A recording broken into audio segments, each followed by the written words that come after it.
yang dimana pemantik ini dapat menjadi sebuah teman sebaya yang dapat menjadi tempat cerita dari teman-teman. Nah, dari sini teman-teman akan merasa nyaman nih jika bercerita dengan kita melalui keluh kesahnya mereka. Di SMP Negeri 28 Surabaya ini sendiri, kita sudah membuat sebuah konten-konten maupun implementasi untuk mengedukasi teman-teman kita agar mengurangi stop bullying, karena dampak bullying saat ini tuh memang benar-benar marak banget ya Kak ya di remaja-remaja saat ini. Dengan kita memberikan konten-konten yang sesuai dengan umur masing-masing, kan biasanya kita membuat konten itu pastinya ada audiens kita, targetnya di usia berapa sih? Nah, dengan itu mereka pasti bakal memiliki sudut pandang yang positif.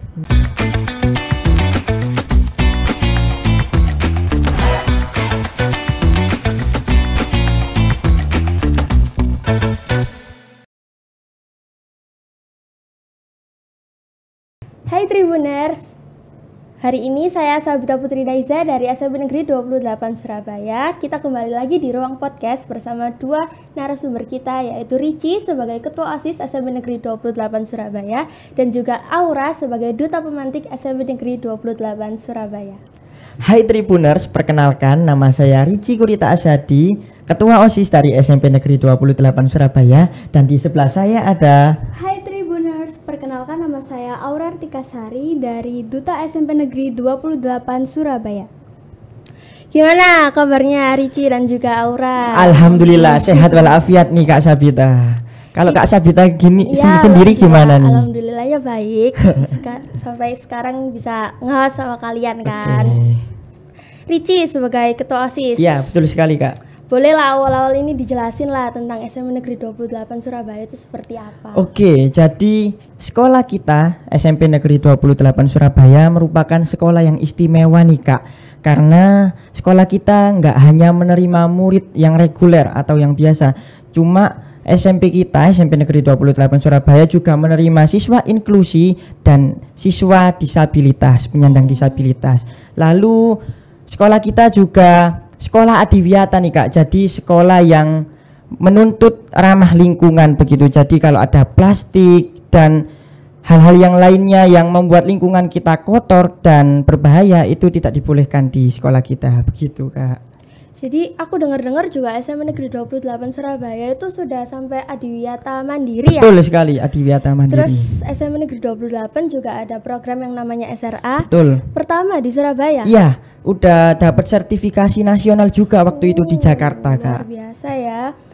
Kalau aku pernah baca, setauku di program SRA itu tadi kan kita melibatkan 3 komponen. Betul. Antara siswa, guru, dan juga orang tua. Di SMP Negeri 28 Surabaya sendiri ini apa udah ada kayak bentuk nyatanya? Sangat pasti ada Kak. Sudah ada. Boleh disebutin nggak? Boleh. Jadi sebelum kita masuk kelas, sebelum kita melakukan pelajaran, di situ kita melakukan pembiasaan pagi nih Kak, yaitu menyanyikan lagu Indonesia Raya, lalu jargon Spendupan, menyanyikan mars Spendupan dan tepuk SRA nih Kak. Begitu. Iya ya. Tadi kan udah bahas-bahas tentang sekolah. Sekarang kita bahas tentang Ricinya sendiri. Boleh. Gimana Rici sebagai Ketua OSIS, kesan pertama kamu ketika menjabat sebagai Ketua OSIS itu seperti apa? Waduh, jujur aku nih orang yang nggak gampang nih Kak menyatakan perasaannya. Jadi aku ceritain dari awal aja nih Kak. Boleh. Jadi aku tuh tipe anak yang rasa penasarannya tinggi nih teman-teman Tribuners.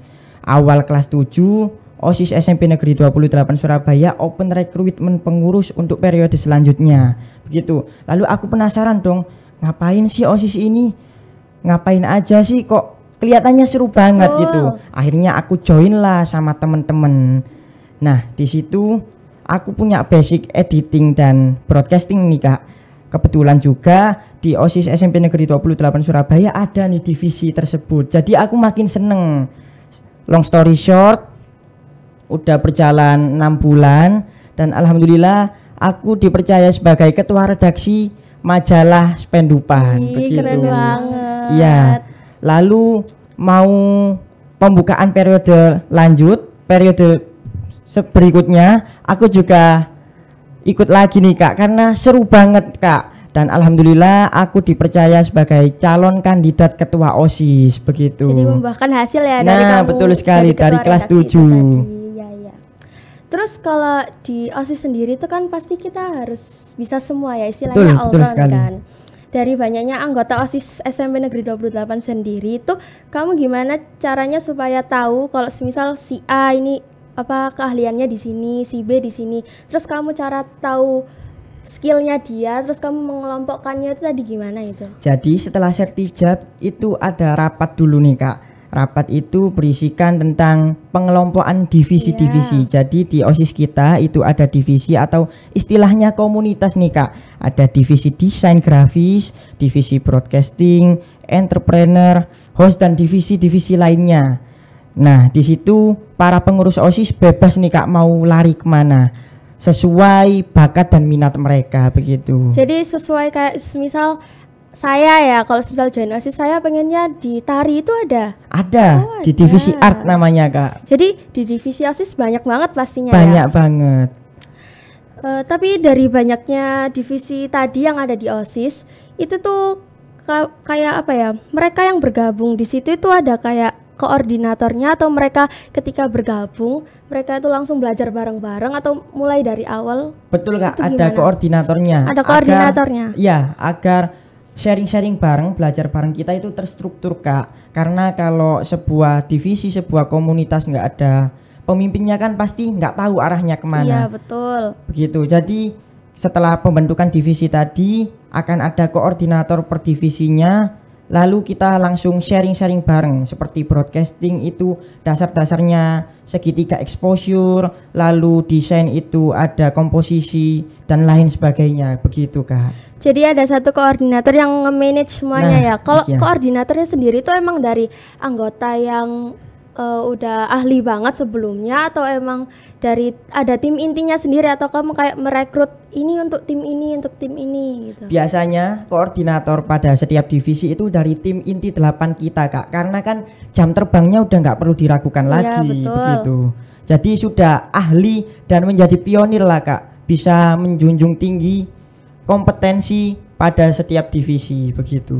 Kalau Ricci sendiri, kamu sebagai ketua OSIS apa ada kayak satu bidang yang kamu tekuni sendiri atau memang kamu tuh lari ke sana ke sini kan sebagai ketua OSIS kan ngekoordinir semuanya kan. Jadi Iya, betul. ketika kamu bisa satu hal itu apa kamu cuma bergelut di situ aja atau juga kamu ngekoordinir yang lain-lain? Oh, yang pastinya nggak diem di satu tempat aja nih Kak. Sebuah ayah dari sebuah organisasi kan pastinya selalu melipir kemana-mana. Seperti juga sama dengan halnya aku. Saya sebagai koordinator divisi broadcast, tapi tetap menjaga bagaimana sih SOP-nya di divisi desain, Betul. divisi art begitu agar tidak turun nih Kak kualitas pada setiap divisi begitu. Terus divisi dari OSIS sendiri tuh apa aja, boleh nggak disebutin? Boleh. Ada beberapa divisi, lumayan banyak sih Kak. Yang pertama itu entrepreneur, ini divisi wajib karena anak muda nih wajib bisa marketing nih Kak, bisa Betul. wajib mempromosikan suatu barang. Misalnya nih Kak Sabita pengen jualan, nah Iya. itu udah ada basic pada entrepreneur OSIS jadi gampang. Oh, begitu. jadi mereka kayak benar-benar diajari dari awal gimana cara bertata usaha. Betul gitu ya? sekali. Oke, terus setelah entrepreneur ada radio sekolah nih Kak. Oh.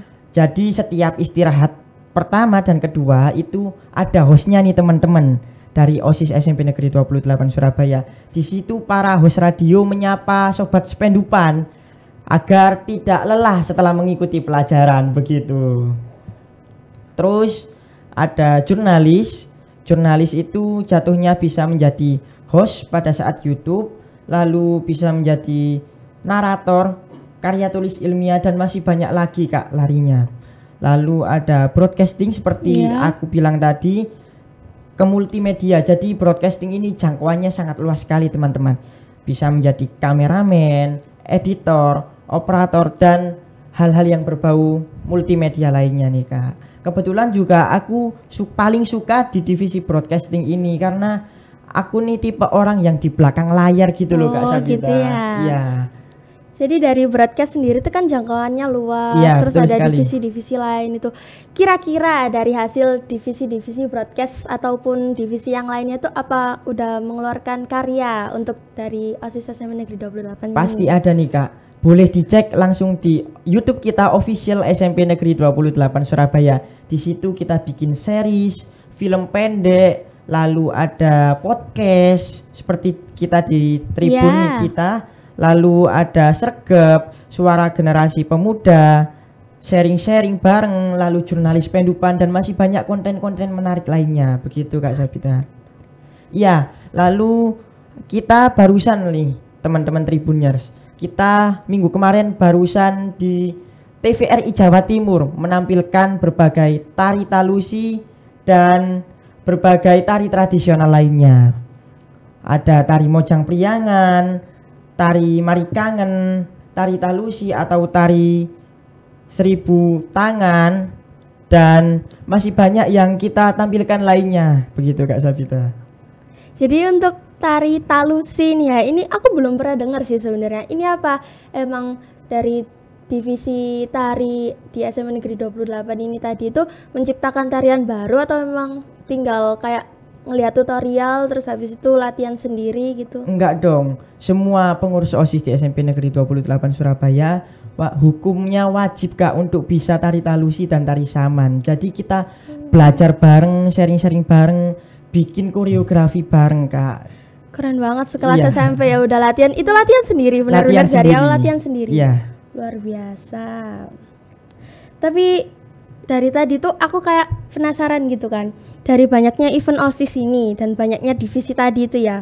Cara kamu dan tim inti tadi itu untuk menggerakkan supaya event ataupun program dari sebuah divisi ini jalan itu gimana? Kan pastinya namanya anggota kan benar-benar ada yang mungkin kelas 7 baru join, Iya, itu kan mereka betul. nggak tahu kan gimana sepak terjangnya OSIS. Jadi kamu cara mensosialisasikan ke anggota dulu itu seperti apa, ini tuh nanti kayak gini tuh seperti apa? Sekarang pada era digital kan udah ada media sosial nih Kak. Jadi kita tim inti benar-benar memanfaatkan itu. Ada YouTube untuk membuat series dan lain sebagainya. Lalu ada TikTok untuk membuat video mungkin joget-joget Betul. TikTok yang lagi viral. Lalu ada Instagram untuk membuat flyer. Lalu Iya, kita betul. apply gitu kan. Jadi nggak ada nih Kak alasan untuk fasilitas kita terbatas itu tidak ada. Lalu pertanyaannya tadi bagaimana cara kita mengimplementasikan Iya, ya Kak Sabita?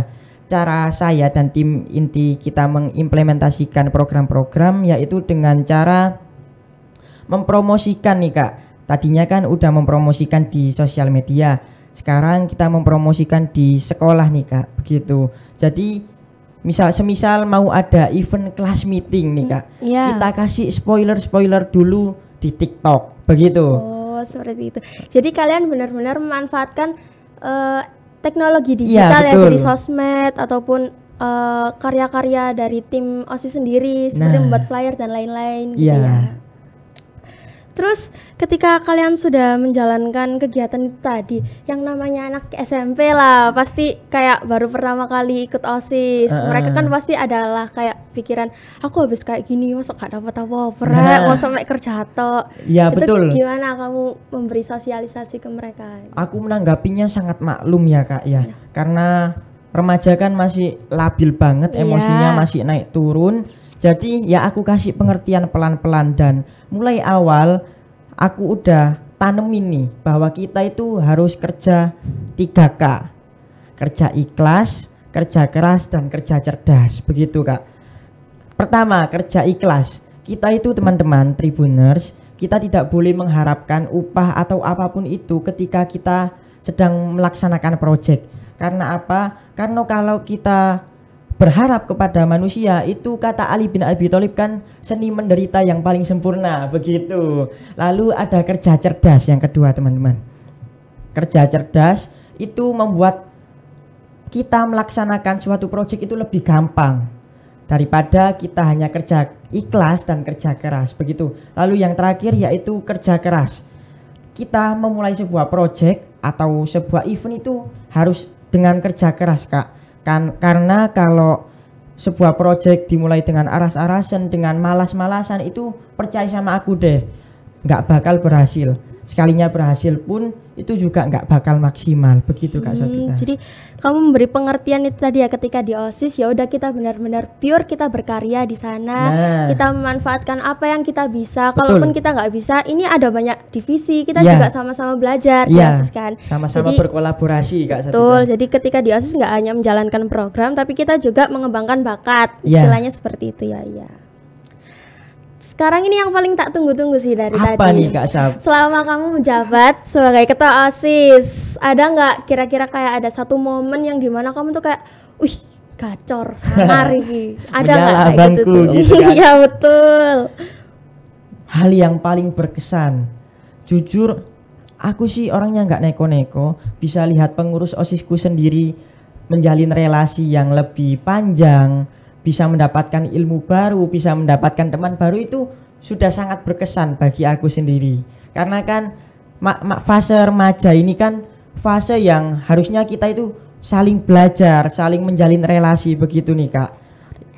Nah, itu yang paling berkesan pertama. Yang kedua itu pada saat aku melaksanakan kegiatan kelas meeting nih Kak. Iya. Kan aku nih orangnya digitalisasi banget nih Kak. Setuju. Nah pada kelas meeting itu aku melaksanakan lomba e-sport atau gaming nih Kak. Pada saat itu juga teman-teman sangat antusias, sangat senang sekali. Bahkan di studio terbuka itu sudah seperti stadion teman-teman. Semua ketika ada yang mati satu di game, semuanya berteriak loncat-loncat. Jadi euforianya kerasa gitu ya. Bener banget, euforianya sangat kerasa. Ketika tim A menang, semuanya tepuk tangan, bersorak, dan ada koreografi dengan macam-macam kelas itu. Waduh, aku sangat senang sekali dan sangat berkesan banget di hati aku. Luar biasa berarti ya. Seperti itu panitianya juga dari OSIS SMP Negeri 28. Dari OSIS. Bahkan luar biasa loh. Seperti di MPL nih Kak. Ada proyektor, lalu ada TV-nya juga, ada video capture. Jadi benar-benar kita all out di e-sport begitu. Dan kita live streamingin juga nih Kak di YouTube kita, official SMP Negeri 28 Surabaya. OSIS-nya hebat, sekolahnya juga hebat ya. Soalnya sekolah mau mensupport loh program yang menurut aku sih nggak gampang untuk sekolah SMP udah bikin event seperti e-sport kayak gitu ya. Luar biasa banget. Ya, thank you Richie. Iya, nanti sharing-sharing lagi tentang OSIS kan. Sekarang aku mau beralih ke si cantik Aura. Aura di sini sebagai duta pemantik ya. Iya. Boleh dong dijelasin dikit ke penonton duta pemantik di SMP Negeri 28 itu apa sih? Oke teman-teman, jadi untuk duta pemantik ini, pemantik sendiri itu merupakan dari pendamping teman terbaik, yang dimana pemantik ini dapat menjadi sebuah teman sebaya yang dapat menjadi tempat cerita dari teman-teman. Nah, dari sini teman-teman akan merasa nyaman nih jika bercerita dengan kita melalui keluh kesahnya mereka ini. Jadi intinya kayak pemantik itu seperti konselor sebaya ya. Ketika mungkin teman-teman SMP Negeri 28 itu lagi ada sesuatu, bukan mereka takut dengan guru, cuma mereka mungkin bingung ya mulainya dari cara mana. menyampaikannya. Iya, betul. Jadi mereka bisa lewat duta pemantik ataupun anggota-anggota pemantik yang lainnya. Oke. Sejauh ini selama Aura jadi duta pemantik, apa udah ada dampak gitu di SMP Negeri 28 kayak jadinya anak-anak ini lebih terbuka, jadi mengurangi mungkin kayak kasus-kasus atau apa gitu? Pastinya ada dong Kak. Dan di SMP Negeri 28 Surabaya ini sendiri, kita sudah membuat sebuah konten-konten maupun implementasi untuk mengedukasi teman-teman kita agar mengurangi stop bullying. Karena dampak bullying saat ini tuh memang benar-benar marak banget ya Kak ya di remaja-remaja saat ini. Iya Aura, aku juga very interesting sama statementnya Aura tadi. Kan di masa digital sekarang juga kan semua bisa diakses nih Kak Aura. Betul kan? Apalagi sekarang juga ada cyberbullying. Bener. Nah, itu cara pemantik mengatasinya itu bagaimana nih Kak Aura? Di kacamata umum para pemantik itu bagaimana Kak Aura? Nah, cyberbullying ini sendiri kan merupakan bullying di sosial media ya teman-teman. Jadi tidak hanya secara verbal maupun secara fisik. Akan tetapi di sosial media sendiri kalau kita merubah suatu sudut pandang seseorang itu tidak mungkin. Ya. Nah, pastinya mereka memiliki opini masing-masing. Dan untuk cara kita mengatasinya itu dengan kita mengedukasi ataupun kita memberikan konten-konten yang lebih bermanfaat kepada mereka. Oke. Setuju sih Kak Aura. Ya, Iya. betul. Jadi bullying itu nggak hanya dengan kekerasan fisik, Iya. jadi bisa juga dengan cuma sekedar dari julitin penampilan Iya, orang betul. itu mungkin bisa disebut bullying Betul, gitu Kak. loh. Iya, Karena betul banget. itu kan kayak menyerang mental gitu ya jadinya. Betul. Kalau menurut Aura sendiri sebagai duta pemantik di SMP Negeri 28 Surabaya, sekarang ini di era-era saat ini tuh ada nggak sih kayak kasus kontroversial yang sering terjadi di usia-usia remaja kayak kita saat ini? Menurut kamu tuh kayak gimana juga sih Wah. tentang kasus itu? Pastinya kasus-kasus di remaja saat ini lumayan banyak ya Kak ya, dan ada yang bahkan serius sekali. Iya. Wah, aku bakal kasih tahu beberapa ini yang menurut aku serius nih Kak. Pertama pastinya bullying ya Kak ya. Bullying itu benar-benar udah merajalela nih buat teman-teman semua. Kalau misal aku pernah lihat beauty influencer di sosial media, Iya. dia kan mau sharing-sharing tentang mungkin produk kecantikan maupun skincare, akan tetapi fisiknya tuh nggak mendukung gitu loh Kak. Jadi nggak sesuai Nah. kayak standar Nah. kecantikan gitu lah ya. Kan ada juga standar kecantikan di Indonesia harus Wah, putih, iya, harus langsing, sempurna, nah, gitu. Parah. Si beauty vloggernya ini nggak memenuhi standar itu nih Kak Aura. Iya dong. Terus habis itu ada yang komen negatif-negatif Iya. gitu. Aduh. Kayak ih nggak cocok, mending benerin dulu itu fisiknya. Parah banget. Parah sih itu. Jadi cuma padahal niat dari si beauty vlogger ini tadi cuma mengedukasi tentang Nah. make up ataupun tentang skincare, Iya. tapi dia malah ngedapetin sesuatu yang mungkin dari kontennya ini yang harusnya nggak didapetin orang lain itu kan, Betul. tapi malah dia yang dapat kayak gitu. Parah sih. Terus kalau menurut Aura sendiri di SMP Negeri 28 ini ada nggak sih yang mengalami kasus seperti itu terus kamu sebagai duta pemantik itu apa pernah kayak membantu menangani dia gitu? Untuk di SMP Negeri 28 Surabaya ini kasusnya tidak separah itu sih Kak. Karena kita juga dengan dibantu oleh guru BK, guru konseling, bisa untuk bekerja sama menangani kasus-kasus yang ada gitu Kak. Jadi ibarat guru BK atau guru konselingin tadi juga sebagai sahabat dari siswa-siswa SMP Negeri 28 Iya, tadi ya. pastinya. Jadi ketika kita ada masalah juga nggak terlalu sampai yang serius-serius banget. Iya dong. Ada yang ngaforin nih Kak Sabina. Iya, betul banget. Terus menurut Aura sendiri tuh ciri-ciri awal dari bullying itu gimana sih supaya teman-teman Tribuners semuanya itu dan juga teman-teman SMP Negeri 28 itu bisa tahu gitu loh cara-cara pencegahannya Oke. seperti apa. Untuk ciri-ciri pertamanya itu pastinya akan terbentuk suatu kelompok maupun suatu circle. Nah, dari circle tersebut pastinya tuh ada sebuah korban. Nah, terus circle itu pasti bakal lihat si korban ini suka menyendiri, merenung, lalu dia memiliki kesempatan untuk membuat korban tersebut dibully. Nah, untuk yang cara-cara mengatasinya tuh pastinya jika kita memang merasa bahwasannya oh ini memang nggak baik buat lingkungan sekitar kita nih temen ini, kita bisa meng-cut off Kak. Oh iya, benar-benar cut Iya, off ya cut sekarang off ya. sih.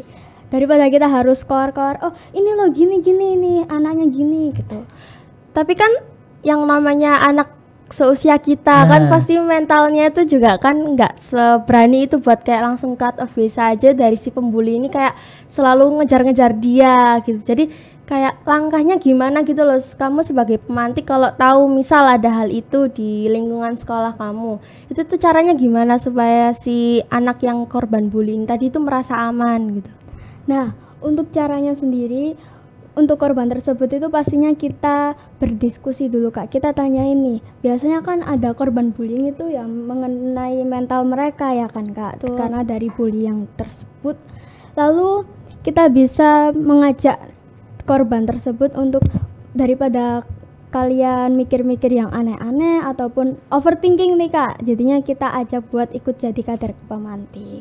Karena di kader pemantik ini juga kita dapat menambah wawasan maupun pengalaman-pengalaman baru.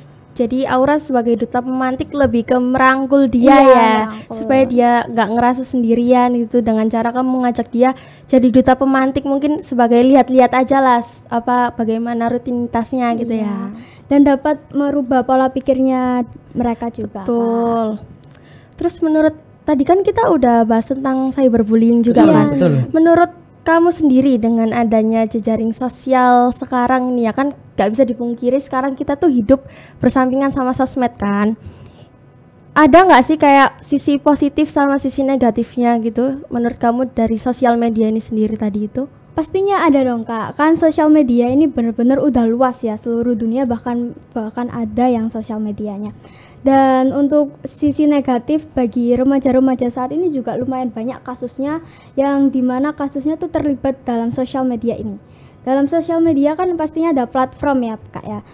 Platform ini misal nih kayak WhatsApp, Telegram ataupun Instagram gitu ya. nih biasanya ya itu. Tinder. Wah, Bahkan Waduh. anak seumuran kita banyak loh yang udah pakai kayak gituan. Makanya mereka tuh kayak kurang diedukasi. Nah, Iya, parah mungkin. Padahal sih. kan belum waktunya kita Iya, main kayak betul begituan nih Kak banget. Sabita.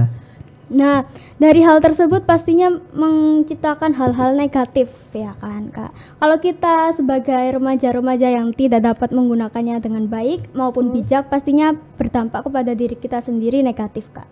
Pernah tuh aku lihat ada korban, misal nih kita kan ketemu sama orang. Iya, betul. Ya orangnya, tapi kita belum tahu sifatnya bagaimana, pola pikir mereka bagaimana nih Kak. Tapi kita udah deket karena kita chatan misalnya. Betul. Terus akhirnya si cowok ini ada inisiatif, wah ketemu dong, kita Iya. kan udah deket nih gitu. Modus itu. Ketemu, wah modus gak sih?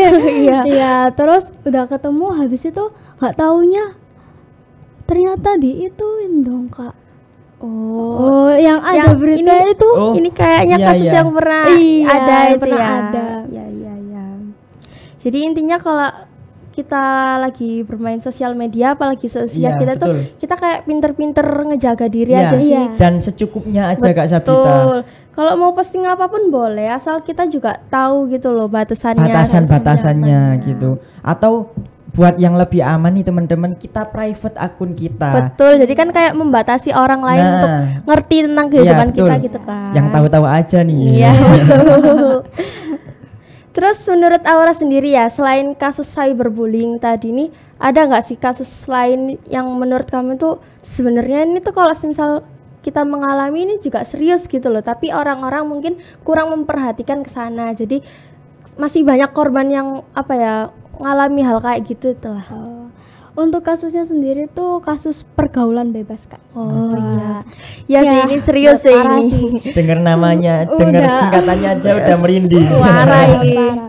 Nah, dari pergaulan bebas ini tuh kita bisa dari sosial media, pastinya tuh peran pertama dalam pergaulan bebas itu Betul. dari sosial media. Karena kalau tidak bisa kita pungkiri ya Kak ya, bahwa sosial media saat ini dapat menjadi jejaring sosial atau media kita untuk berkomunikasi dengan Betul. orang-orang yang di luar jangkauan kita. Betul. Di satu sisi kan baik ya memperluas relasi, Iya. tapi di satu sisi kita kan nggak tahu wataknya orang tersebut bagaimana. Nah, Betul. karena kita hanya bisa berkomunikasi lewat chat kan. Nah, iya nggak tahu watak aslinya Kak Aura. Iya. Ya makanya sebenarnya pergaulan bebas itu gak cuma sekedar main sosmed terus salah ketemu orang juga. Pergaulan bebas itu sekarang banyak mungkin seperti kasusnya pernikahan dini. Dini ya, Itu pernikahan tuh dini sekarang wah. banyak loh Banyak. ternyata wasian. Mungkin teman-teman yang melakukan itu tuh kayak ini ya, mereka merasa adalah ya faktor lain di Faktor belakangnya. lain juga ada Kak, Jadi biasanya ya. Aku mau tanya nih Kak Aura, kan ada macam-macam nih permasalahan yang kita dapatkan di sosial media. Ada cyberbullying, pergaulan bebas dan masalah-masalah lainnya akibat sosial media.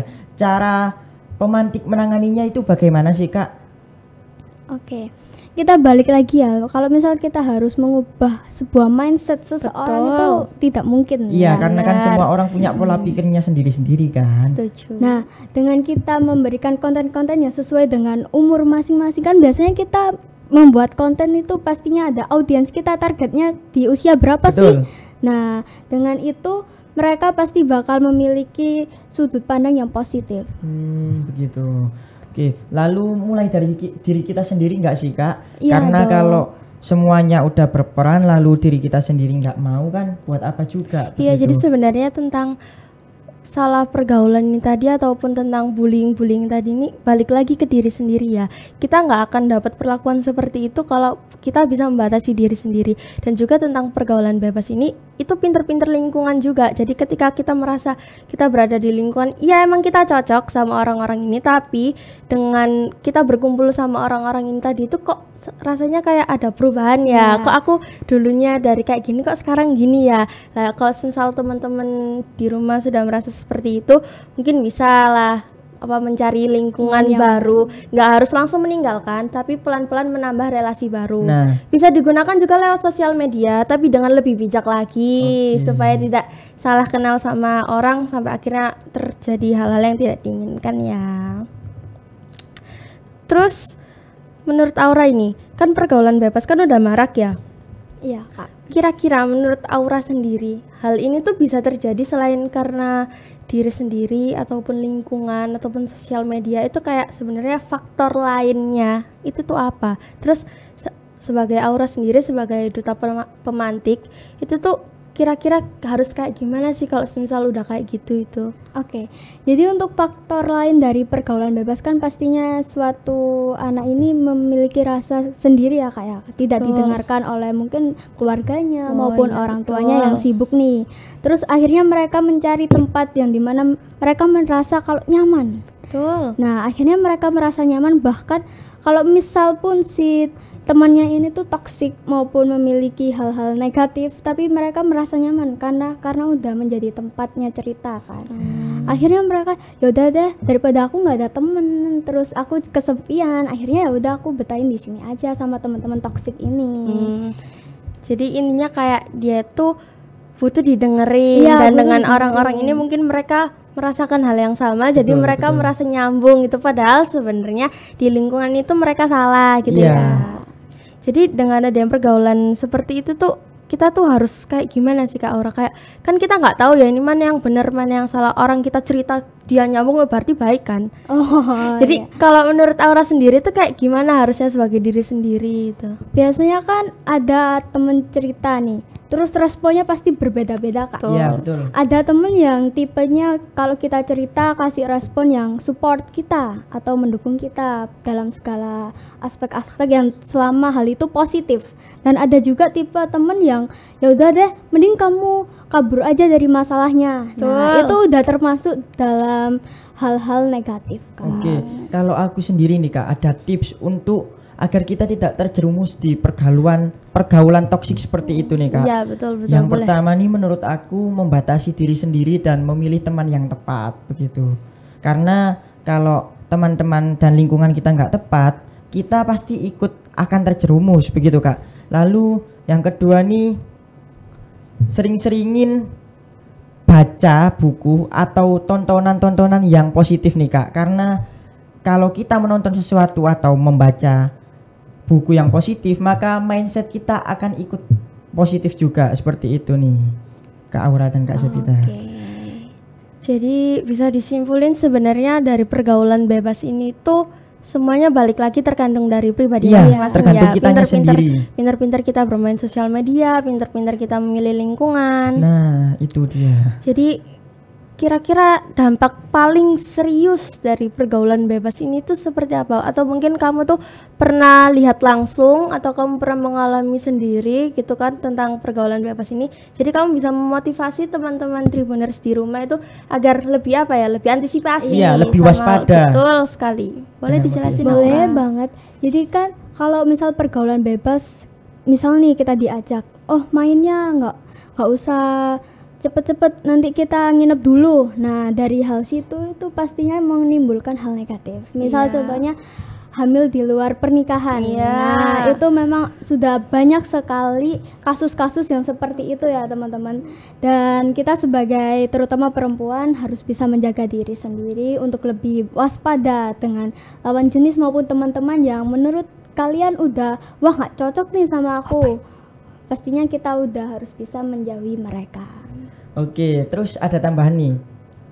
Kalau aku nih Kak Sabita, cara agar kita tidak terjebak dalam kondisi seperti itu, ya kembali ke poin pertama, batasi permainan sosial media kita begitu Kak Sabita. Lalu kita lebih berhati-hati. Kan semisal aku ada kenalan dari Sumatera nih, dari WhatsApp. Nah kan aku nggak tahu watak dan Iya, asal betul usulnya banget. dia seperti apa kan.